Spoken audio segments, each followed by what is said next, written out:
శ్రీ గురుభ్యో నమః. సనాతన ధర్మ కుటుంబ సభ్యులందరికీ మనమందరము చిన్నప్పటి నుంచి స్కూళ్ళల్లో ఇన్ఫైనిటీ అనే సంఖ్యని చదివే ఉంటాం. దీనిని వినడం తప్ప వాడడం అనేది ఎప్పుడు జరిగి ఉండదు. ఎందుకంటే ఇది గణిత శాస్త్రం కూడా లెక్క పెట్టలేనంత పెద్ద సంఖ్య కాబట్టి. కానీ మన సనాతన ధర్మంలో ఋషులు మాత్రం దీన్ని కేవలం వాడటమే కాదు, దీన్ని మంత్ర రూపంలో తీసుకొచ్చి కరెక్ట్గా అప్లై కూడా చేశారు. తెలుసుకోవాలనుకుంటే లేట్ చేయకుండా వీడియో చూసేద్దాం రండి. ఈ మంత్రం కేవలం 2 వరుసలలో ఉన్న ఈ మంత్రంలో అనంత కోటి బ్రహ్మాండాలు అంటే సైన్స్ ప్రకారం మల్టీవర్స్ యొక్క సృష్టి మరియు లయం యొక్క రహస్యం దాగి ఉంది. ఈ మంత్రం వేరే ఏదో కాదు, శుక్ల యజుర్వేదానికి సంబంధించిన శాంతి మంత్రం.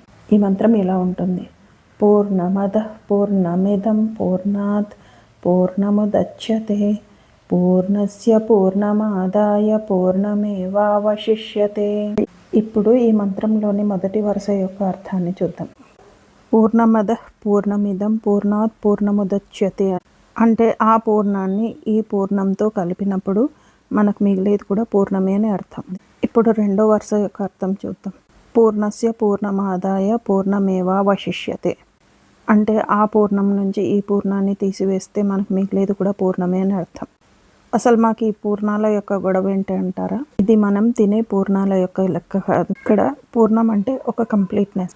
దీనికి మన గణిత శాస్త్రంలో కూడా కంప్లీట్గా అర్థం దొరికే అవకాశం లేదు. కానీ మన సనాతన ధర్మంలో దీనికి అర్థమే కాదు, దీని పరమార్థం మరియు అనంత కోటి బ్రహ్మాండాల యొక్క సృష్టి స్థితి లయం యొక్క అర్థం దాగి ఉంది. మన ఋషులు అంత పెద్ద రహస్యాన్ని కేవలం 2 వరుసల మంత్రంలో మనకు అందించారు. అదేంటో ఇప్పుడు చూద్దాం. మంత్రం మనకు వేదాల నుంచి వచ్చింది కాబట్టి వేదంలోని ప్రతి మంత్రము ఆ పరబ్రహ్మతత్వాన్ని వర్ణిస్తూ ఉంటుంది. పరబ్రహ్మకున్న అనేక గుణాలలో పూర్ణత్వము మరియు అనంతతత్వం కూడా ఉంది.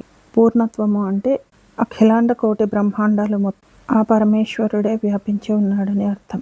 మరి అనంతతత్వము అంటే ఆయన ఆదిని కానీ అంతాన్ని కానీ మనం లెక్క పెట్టలేము అని అర్థం. చూసారా, ఇన్ఫైనిటీ అంటే దాని అర్థమే కాదు, అది ఎవరికి అన్వయం చేయవచ్చో కొన్ని లక్షల సంవత్సరాల ముందే మనకు నేర్పించారు. ఇప్పుడు వేదాల ప్రకారం ఈ మంత్రాన్ని పరబ్రహ్మకి అన్వయం చేసి చూద్దాం.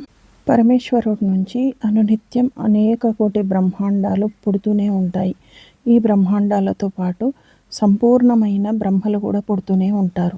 ఇలా పుట్టిన బ్రహ్మాండాలు వాటికి లయం అయ్యే సమయం వచ్చేసరికి ఆ పరబ్రహ్మంలోకే లయం అవుతూ ఉంటాయి. అంటే ఎన్ని కోటి బ్రహ్మాండాలు బ్రహ్మలు పుట్టినా, ఎన్ని కోటి బ్రహ్మాండాలు మరియు బ్రహ్మలు ఆయనలో లయమైన ఆ పరమేశ్వరుడు మాత్రం ఎటువంటి మార్పు లేకుండా సదా పూర్ణుడై మరియు అనంతతత్వుడై ఉంటాడు. ఇదండి మన సనాతనం యొక్క గొప్పతనం. మనం మన ధర్మంలో ఏముందో తెలుసుకోకపోవడం వల్ల ఒక ఆంగ్ల గణిత శాస్త్రవేత్త 17వ శతాబ్దంలో ఇచ్చారని నేర్చుకుంటున్నాం. కాబట్టి మీకు వీలు కుదిరినప్పుడల్లా మన వేదాలలో ఏమున్నాయో తెలుసుకునే ప్రయత్నం చేయండి. నా వీడియో మీకు నచ్చినట్లయితే లైక్, షేర్ అండ్ సబ్స్క్రైబ్ చేయండి. శ్రీ గురుభ్యో నమః.